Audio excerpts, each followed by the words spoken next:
misikitini kuna maimamu wachawi, tunaambiana live bila chenga.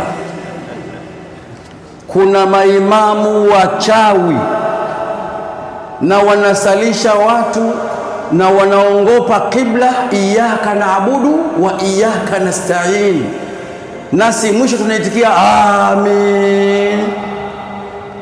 Na ndio maana waumini wengi tunaendelea kupauka, dua zetu hazijibiwi, tunasimamiwa ibada zetu na wanga na wachawi. Imamu mpiga ramli hafai kuwa kiongozi wa msikiti wa nyumba ya Mwenyezi Mungu.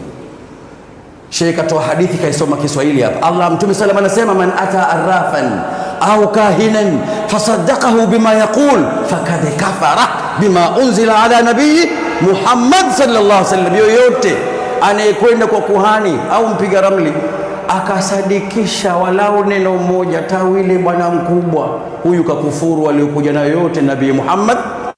Sasa imam mwenyewe ndio mpiga ramli, wewe ulienda tu umekufuru yote, imam ndio mpiga ramli, kuna kazi. Tunaomba dua haziendi, tunasali kumbe sala zetu feki. Bora wapita njia tunawapa udhuru, nyinyi mnakaa msikiti mnawajua viongozi wenu, msiwaogope. Aya shekhe amesoma, msiogope wachawi. Uchawi haumdhuru mtu shekhe mpaka Mungu atake. Wasiwasi uko wapi?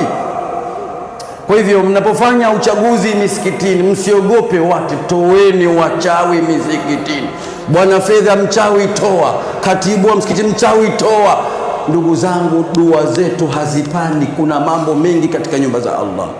Basi nisiende sana kwa sababu mimi nimejazia hapo, sababu shekhe mwenyewe umesema hotuba hii huenda Ijumaa ijayo isirudiwe, ndio nikaona bora nikazia hapa misikitini. Shekhe kumeharibika.